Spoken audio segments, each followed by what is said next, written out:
बिस्मिल्लाहिर्रहमानिर्रहीम। د ذوالحجې میاشت عنقریب شروع کېدونکې ده. ذوالحجې میاشتې ته اسلام کې ډېر لوی اهمیت او ډېر لوی فضیلت حاصل دی.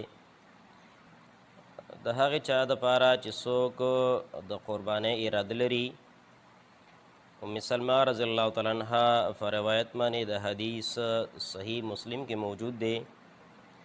هغه وایي چې رسول الله صلی الله علیه و آله وسلم فرمایلی دي چې کله د ذوالحجې میاشت شروع شي، د ذوالحجې میاشتې د شروع کېدو د اولې ورځې نه واله تر 13مې ذوالحجې پورې چې څوک د قربانۍ اراده لري نو دله پکار دی چې دی د خپل نوکان خپل ویښته دا دې نه واړه کوي.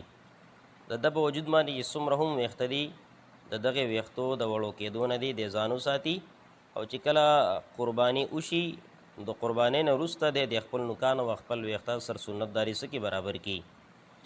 اگر چې په دې حدیث کې د نوکانو د ویښتو د وړه کېدو نه منع راغلي ده، خو دا حکم استحبابي دی، مستحب عمل دی. که فرض که چا خپل نوکان واړه کړله نو د هغه قربانۍ ته په دې باندې څه نقصان نه رسي.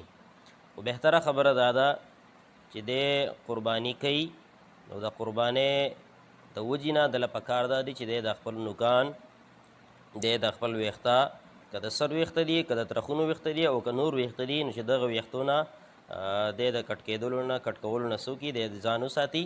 په دې عمل باندې به هم الله تعالی د انسان ته څه ورکوي، په دې عمل باندې به الله تعالی د انسان ته پوره اجر و ثواب ورکوي، پوره به څه ورکوي، اجر و ثواب ورکوي. نو دا د ذوالحجې میاشت شروع کېدونکې ده عنقریب.